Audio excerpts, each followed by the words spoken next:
अस्सलाम वालेकुम। Welcome to my channel voice over by Amna Shah. I hope कि आप खुश होंगे। कहानी शुरू करने से पहले आपसे रिक्वेस्ट है कि अगर आपको मेरा कंटेंट पसंद आता है तो प्लीज़ मेरे चैनल को सब्सक्राइब कीजिए। आइए कहानी का आगाज़ करते हैं।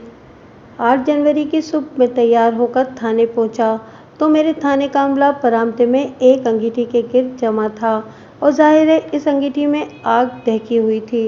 वो लोग सर्दी को भगाने के लिए मज़कूरा गर्म अंगीठी को अपने घेरे में लिए बैठे थे। मुझ पर निगाह पड़ते ही वो एकदम अलर्ट हो गए। ये क्या हो रहा है? मैंने सरसरी अंदाज में इस्तफसार किया। कुछ नहीं मलिक साहब, हवलदार फ़कीर मोहम्मद खिसियाना होकर बोला। बस ऐसे ही बैठे हुए हैं। ऐसे ही बैठना तो अच्छी बात नहीं फ़कीर मोहम्मद, मैंने उसकी आंखों में देखते हुए कहा। कानून हमें आराम करने की तनख्वाह तो नहीं देता। फिर मैंने अपने कमरे की जानिब बढ़ते हुए इजाफा किया। मुझे नवाबदीन की रिपोर्ट दो। ओके मलिक साहब, वो मुस्तैदी से बोला। अभी हाजिर होता हूँ।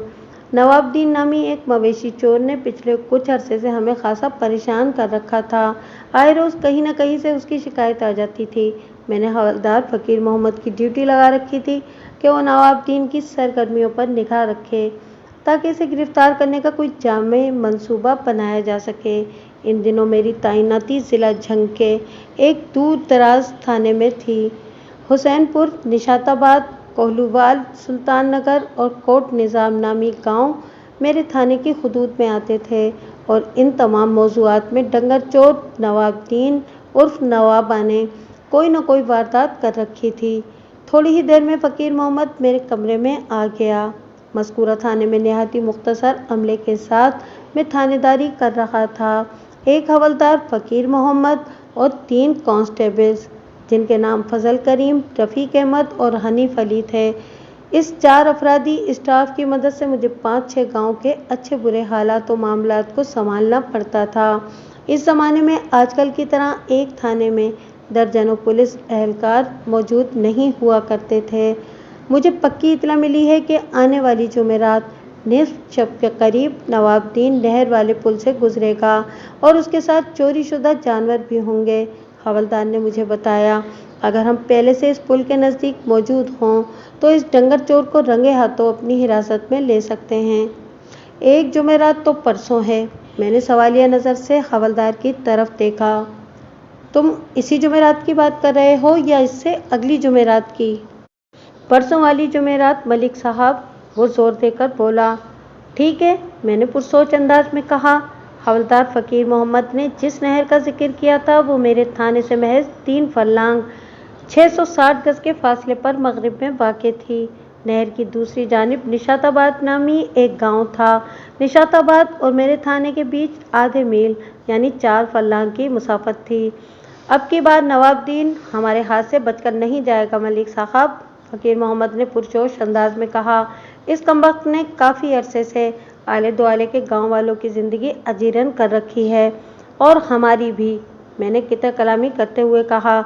इस नामुराद के सताए हुए लोग फरियादी बनकर हमारे ही पास आते हैं। अफसोस कि हमारा थाना अभी तक इन बेचारों के लिए कुछ नहीं कर सका।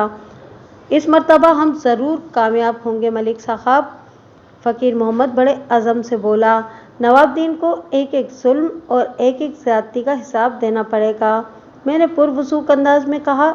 इंशाअल्लाह। डंगर चोर नवाबदीन के हवाले से मेरे और फ़कीर मोहम्मद के दरमियान बातचीत चल ही रही थी कि कांस्टेबल फजल करीम ने मेरे कमरे में आकर इतला दी। मलिक साहब, निशाताबाद से चंद लोग आपसे मुलाकात करने आए हैं और इनमें मरहूम मलिक अली हसन का बेटा मलिक जुनैद भी है। मलिक अली हसन 6 और 7 जनवरी की दरमियानी शब अल्लाह को प्यारा हो गया था और 7 जनवरी की सपहर इसे निशाताबाद के कब्रिस्तान में दफना दिया गया था। ये तमाम खबरें कांस्टेबल फजल करीम ही की ज़बानी मुझ तक पहुंची थीं। फजल करीम का ताल्लुक मौज़ा निशाताबाद से ही था। वो कुल कितने अफराद हैं? मैंने फजल करीम से पूछा। 4 बंदे जनाब, उसने बताया। तुम मलिक जुनैद के हमरा किसी एक बंदे को अंदर भेज दो, मैंने कहा। बाकी 2 को बाहर बरामदे ही में बिठाओ। ओके मलिक साहब, ये कहते हुए वो कमरे से निकल गया। जुनैद की उम्र 22 साल रही होगी। उसके साथ मेरे कमरे में दाखिल होने वाले शख्स का नाम मलिक खावर था। खावर की उम्र 40 के करीब थी। वो रिश्ते में जुनैद का मामू लगता था। वो मौजा कोहलूवाल का रहने वाला था। इन दोनों की आमद के साथ ही हवलदार फ़कीर मोहम्मद कमरे से निकल गया था। जुनैद और खावर के चेहरे बुझे हुए थे। मैंने इन्हें बैठने के लिए कहा, फिर जुनैद की तरफ देखते हुए इन अल्फाज में इजाफा कर दिया, बेटा जी, मुझे तुम्हारे बाप की मौत का बड़ा अफसोस है। मैं अपनी महकमा जाती मसरूफियत के बायस अली हसन की तदफीन वगैरह में शरीक नहीं हो सका। मेरी दुआ है कि अल्लाह पाक इसकी मग़फ़िरत फरमाए और तुम्हें और तुम्हारे घर वालों को सब्र की तौफीक और हिम्मत दे। आमीन। खावर ने सपाट आवाज़ में कहा, मलिक साहब, सिर्फ दुआ से काम नहीं चलेगा, हमें आपकी तवज्जो भी चाहिए। जुनैद ने ठहरे हुए लहजे में कहा, मलिक साहब, हम इस वक्त अब्बा जी की मौत के सिलसिले में ही आपसे बात करने आए हैं। मैंने चौंक कर बारी बारी इन दोनों की तरफ देखा, फिर उलझन ज़दा अंदाज में इस्तफसार किया, मैं कुछ समझा नहीं, आप खुलकर बात करें। हमें शक नहीं बल्कि यकीन है कि अली हसन तवाई मौत नहीं मरा। खावर वजाहत करते हुए बोला, बल्कि ये सीधा सीधा कत्ल का केस है। मेरे बहनोई को जहर देकर मौत के घाट उतारा गया है। ओ, मैंने मुतासिफाना अंदाज में दोनों की तरफ देखा और पूछा, तुम लोगों के ख्याल में मलिक अली हसन के साथ ऐसी भयानक दुश्मनी कौन कर सकता है? इसकी भाभी हुस्ना, मलिक खावर ने बड़े एतमाद से जवाब दिया, आप इस इलाके के थानेदार तो हैं ही, इसके अलावा आप हमारी बिरादरी के भी हैं। हमें उम्मीद है कि आप जल्द से जल्द हुस्ना को गिरफ्तार करके इबरतनाक सज़ा दिलवाएंगे। मलिक खावर, मेरी एक बात ध्यान से सुन लो, मैंने जुनैद के मामू की आंखों में आंखें डालकर देखते हुए कहा, थाने में बैठकर मैं ज़ात, बिरादरी और रिश्तेदारी की बुनियाद पर काम नहीं करता। मैं कानून का पासदार हूँ और अपने फ़राइज़ की अंजाम दही के सिलसिले में सुल्तान नगर, निशाताबाद, कोट निज़ाम, कोहलूवाल, हुसैनपुर और मेरे थाने की हुदूद में पाए जाने वाले जितने भी गांव देहात के वसनीक हैं, मेरी निगाह में सब बराबर हैं। बेहतर यही होगा कि आप मुद्दे की बात करें। लम्हाती तवक्कुफ़ करके मैंने एक आसूदा सांस खारिज की, फिर मलिक जुनैद की तरफ देखते हुए पूछा, आप बताओ, मामला क्या है? आप लोगों को किस बिना पर यह शक हुआ कि अली हसन की मौत फितरी अंदाज में नहीं हुई और ये कि उसकी मौत की जिम्मेदार हुस्ना है? थानेदार साहब, वो गहरी संजीदगी से मुखातिब होते हुए बोला, आप काफ़ी अरसे से इस थाने के इंचार्ज हैं। आपको याद होगा कि कोई 1 साल पहले मेरे ताया मलिक वली हसन का इंतकाल हो गया था। किसी ने ये जानने की कोशिश नहीं की थी कि ताया की मौत का असल सबब क्या है। बस ये कहकर इन्हें कब्र में उतार दिया गया था कि बस सांसें पूरी हो गई थीं, इसलिए हरकत कल्ब रुकी और ताया वली हसन इंतकाल कर गए। 1 मिनट, मलिक जुनैद की बात पूरी होने से पहले मैं बोल पड़ा, तो मुझे अपनी कहानी सुनाने आए हो या अपने ताया वली हसन मरहूम की? तुमने तो कहा था कि तुम्हारे अब्बा जी की मौत में तुम्हारी ताई का हाथ है। मेरा मतलब है कि तुम्हारे खावर मामू ने यह दावा किया है। मैं खावर मामू की बात से मुकम्मल इत्तेफाक करता हूँ थानेदार साहब, वो ठहरे हुए लहजे में बोला, मैं अब्बा जी की पुरस्रार मौत ही की तरफ आ रहा हूँ कि ताई हसना के हवाले से ताया वली हसन की मौत का जिक्र निकल आया। वो सांस हमवार करने की गद से थमा, फिर अपनी बात को आगे बढ़ाते हुए बताने लगा, परसों यानी इतवार के दिन ताया जी की पहली बरसी थी, जिसमें हमारे घर के तमाम अफराद भी शरीक थे। ताई हुस्ना ने खाने का बड़ा शानदार इंतज़ाम कर रखा था। बरसी की फातिहा वगैरह और खाने से फारिग होकर हम लोग ज़ोहर और असर के दरमियान अपने घर आ गए। शाम तक तो सब ठीक ठाक रहा, लेकिन अंधेरा होते ही अब्बा जी ने पेट में दर्द की शिकायत की। चूरन फंकी घर में जो भी पेट दर्द के हवाले से मौजूद था वो अब्बा जी को दिया गया, मगर इनकी तकलीफ की शिद्दत में कमी वाक़ई न हुई। मजबूरन रात 10 बजे हकीम इरशाद को सोते से उठाया गया। हकीम ने घर आकर अब्बा जी को चेक किया और अपने पास से दवाई भी दे दी। इसका कहना था कि अब्बा जी ने दोपहर में कुछ ज़्यादा ही खाना खा लिया होगा, जिसकी वजह से पेट में मुख्तलिफ किस्म की जहरीले गैसें वगैरह भर गई हैं, जिनकी गर्दिश से दर्द की कैफियत पैदा हो रही है। बहरहाल वो एक बार फिर रुका और एक बोझल सांस खारिज की और सिलसिला कलाम को जारी रखते हुए बोला, हकीम जी की दवाई खाने के थोड़ी देर बाद अब्बा जी को नींद आ गई और उन्होंने पेट पकड़कर कराना बंद कर दिया। हम यही समझे कि अब्बा जी की दी हुई दवाई अब्बा जी को हकीम जी की दी हुई दवाई अब्बा जी को रास आ गई है। सुबह जब वो सोकर उठेंगे तो सब ठीक हो जाएगा। लेकिन हमारा ये ख्याल गलत साबित हुआ। आधी रात के वक्त अब्बा जी की आंख खुल गई और उन्होंने पेट पकड़कर तड़पना शुरू कर दिया। इस सूरत हाल ने हमारी परेशानी को 7वें आसमान तक पहुंचा दिया। एक बंदे को दोबारा हकीम इरशाद की तरफ दौड़ाया गया। इससे पहले कि हकीम अब्बा जी को देखने घर आता, अब्बा जी ने खून की एक बड़ी सी उल्टी की और ठंडे हो गए। बोलते बोलते उसकी आवाज़ भीग गई। चंद सेकंड की गंभीर खामोशी के बाद उसने भराई हुई आवाज़ में इजाफा करते हुए कहा, हकीम जी ने आते ही अब्बा जी की मौत की तस्दीक कर दी। इतना बताने के बाद जुनैद खामोश हो गया। मलिक खावर ने मुझसे मुखातिब होते हुए कहा, मलिक साहब, जुनैद ने आपको जो सूरत हाल से आगाह कर दिया है, इसके आगे अब आपका काम शुरू होता है। हमें ऐसा लगता है कि हुस्ना ने बरसी वाले खाने में जहर मिलाकर अली हसन को मौत के घाट उतारा है। आप इस मामले की कड़ी तफ्तीश करें और हुस्ना को करारे वाकई सज़ा दिलवाएं। आपसे बस इतनी सी दरख्वास्त है। इन मामू भांजे की कहानी सुनकर मैं गहरी सोच में डूब गया था। फिर सारी बात सुनने के बाद मैंने बारी बारी इनकी शक्लों को देखते हुए कहा और एक अहम सवाल पूछा, क्या तुम दोनों में से मुझे कोई बताएगा कि हुस्ना ने अपने देवर मलिक मोहम्मद एहसन की जान लेने के बारे में क्यों नहीं सोचा? इसकी अली हसन से क्या दुश्मनी थी? नफरत, जुनैद ने कड़वाहट भरे लहजे में जवाब दिया। ताई हुस्ना अब्बा जी को सख्त नापसंद करती है। जब तक ताया जिंदा थे ये इनके डर से जबान नहीं खोलती थी, मगर अब तो इसके तेवर ही निराले हैं। पिछले 1 साल में वो और उसकी औलादें कभी हमारे घर नहीं आईं। जब भी गए तो अब्बा जी ही उसका और उसके बच्चों का हाल अहवाल पूछने गए।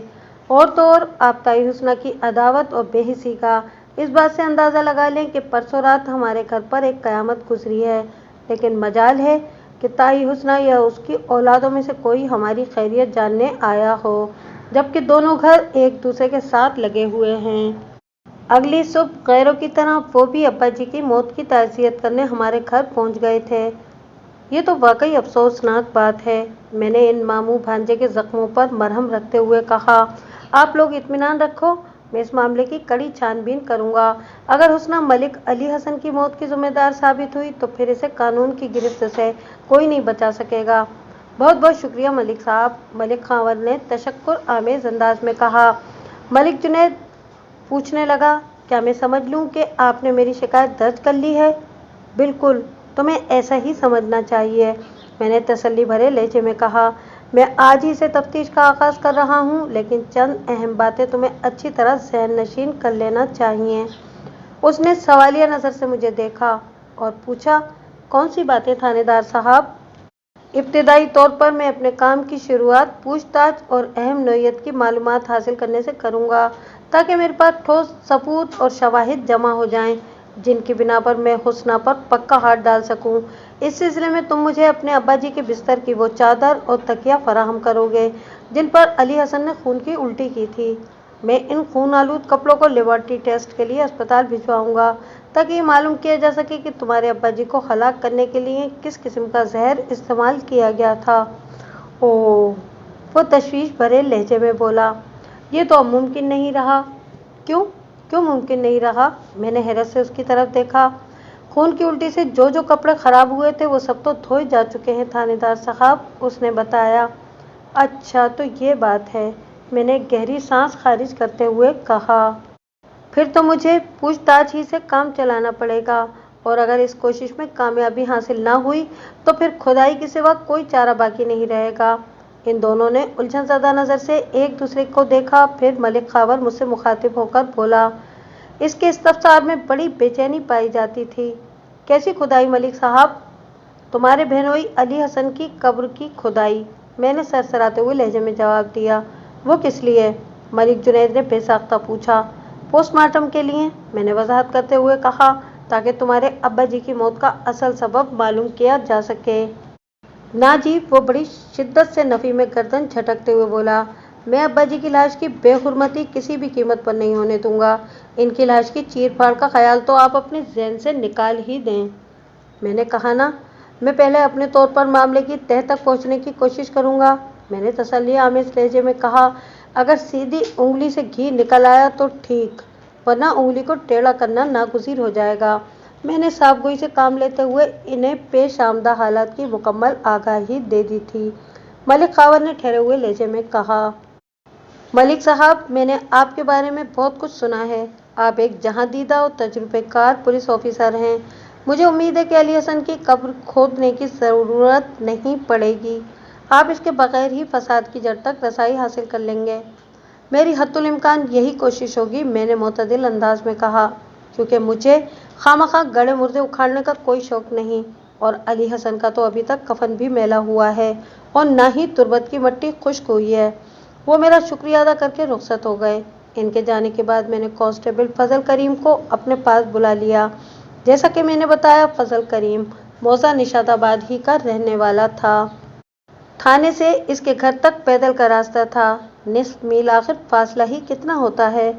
इसके बावजूद भी वो ड्यूटी पर आने और घर जाने के लिए अपनी साइकिल का इस्तेमाल करता था। वो शादीशुदा था, मगर अभी तक औलाद जैसी नेमत से महरूम था। इसकी शादी को लगभग 5 साल का अरसा गुजर चुका था। फजल करीम ने कमरे में आकर मुझे सल्यूट किया तो मैंने उसे बैठने के लिए कहा। वो मेरी मेज़ की दूसरी जानिब रखी कुर्सी पर बैठने के बाद सवालिया नज़र से मुझे तकने लगा तो मैंने उसके चेहरे पर निगाह जमा कर कहा, मैं तुम्हें आज की छुट्टी देना चाहता हूँ, लेकिन ये छुट्टी ऐशो आराम के लिए नहीं, बल्कि तुम्हें निशाताबाद में रहते हुए एक अहम काम करना है, मगर मुकम्मल राजदारी के साथ। क्या तुम इसके लिए तैयार हो?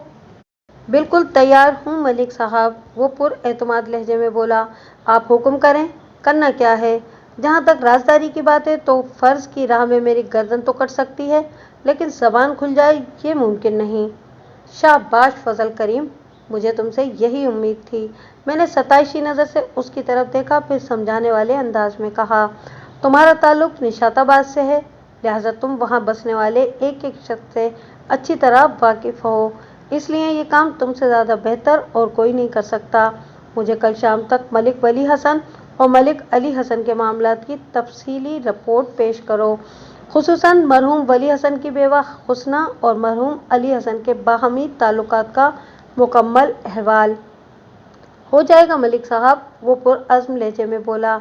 मुझे लगता है कि मलिक जुनैद और उसके मामे मलिक खावर ने हुस्ना के बारे में कोई उल्टी सीधी बातें कर दी हैं। ऐसा ही समझ लो, मैंने गोलमोल जवाब दिया। तुम अपनी तहकीक मुकम्मल करके मेरे पास आ जाओ, फिर इस मौजू पर मैं तुमसे खुलकर बात करूँगा। जो हुक्म मलिक साहब। वो उठकर खड़ा हो गया और बड़े एतमाद से बोला, मैं आपको मायूस नहीं करूँगा। मैंने तारीफी अंदाज में अपनी गर्दन को अस्बाती जुम्बिश दी तो वो मुझे सल्यूट करके कमरे से निकल गया। मैंने फजल करीम को आइंदा रोज़ शाम तक का वक्त दिया था, मगर वो अगले रोज़ दोपहर से पहले ही मेरे पास हाजिर हो गया, और वो भी तफसीली रिपोर्ट के साथ। इस सिलसिले में उसने अपनी बीवी नसीम अख्तर से भी मदद ली थी। नसीम अख्तर की उम्र 28 साल थी और वो फजल करीम से 2 साल छोटी थी। फजल करीम की ज़बानी जो सनसनीखेज़ मालूमात मुझ तक पहुँची, मैं उसका खुलासा आपकी खिदमत में पेश करता हूँ, ताकि आप इस केस के पस मंज़र से अच्छी तरह वाकिफ़ हो जाएं और पेश मंज़र आपके जहन को ना उलझाए। मलिक अहमद हसन की 2 औलादें थीं और वो दोनों ही बेटे थे, यानी वली हसन और अली हसन। वली हसन अली हसन से 2 साल बड़ा था, इनकी कोई बहन नहीं थी। अहमद हसन की ज़िंदगी में ही दोनों भाइयों में कभी नहीं बनी थी। बाप का साया सर पर मौजूद होने की वजह से वो कभी खुल्लम खुल्ला एक दूसरे की दुश्मनी पर नहीं उतरे थे। ताहम ज़िंदगी के हर मामले में वो बड़ा वाज़ेह इख्तिलाफ रखते थे। वली हसन दिल का साफ और एक सीधा इंसान था, इसे हेर फेर और दावपेच बिल्कुल नहीं आते थे, जबकि इसके मुकाबले में अली हसन एक ज़माना साज और चालाक शख्स था। वो मौका शनास बल्कि मौका परस्त वाक़ हुआ था, इसे सिर्फ अपने फ़ायदे की बात नज़र आती थी। अहमद हसन अपने दोनों बेटों के आदत व अतवार, मिजाज और फितरत से अच्छी तरह वाकिफ था। उसने वली हसन और अली हसन की मां रिफत बीवी के इंतकाल के बाद दोनों को अपने पास बिठाकर दिल गिरफ्तार अंदाज में कहा, तुम्हारी माँ तो अपने खालिक हकीकी के पास चली गई, पता नहीं कब मेरा बुलावा भी आ जाए, इसलिए मैं चाहता हूँ कि अपनी आंखें बंद होने से पहले मैं तमाम मालो जायदाद तुम दोनों में बराबर तकसीम कर दूँ। अब्बा जी, आप ये कैसी बातें कर रहे हैं? वली हसन ने दुखी लहजे में कहा। اللہ پاک آپ کا سایہ ہمیشہ ہمارے اوپر قائم و دائم رکھے۔ آپ کو کچھ نہیں ہوگا، علی حسن نے جلدی سے کہا۔ ہم ہیں نا آپ کا خیال رکھنے کے لیے۔ احمد حسن نے باری باری دونوں بیٹوں کے چہرے کے تاثرات کا جائزہ لیا، پھر ان کی باتوں کا مشترکہ جواب دیتے ہوئے مضبوط لہجے میں بولا، ہمیشہ قائم و دائم رہنے والی فقط اللہ کی ذات ہے۔ باقی جو بھی اس دنیا میں آیا ہے اسے ایک روز لوٹ کر اپنے مالک حقیقی کے پاس جانا ہے۔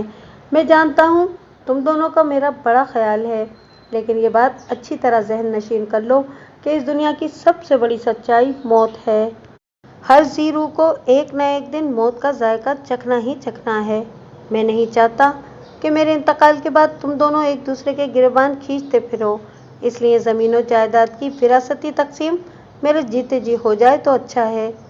دونوں بھائیوں نے اپنی سمجھ بوجھ کے مطابق چوں چاں کرنے کی کوشش کی، لیکن جہاں دیدہ سرد و گرم چشیدہ ملک احمد حسن نے ان کی ایک نہیں سنی۔ اس کا جو کچھ بھی تھا وہ اس نے ولی حسن اور علی حسن میں برابر برابر بانٹ دیا۔ وہ لوگ جس حویلی نما گھر میں رہتے تھے وہ کم و بیش 40 مرلے یعنی 1200 گز پر تعمیر شدہ تھا۔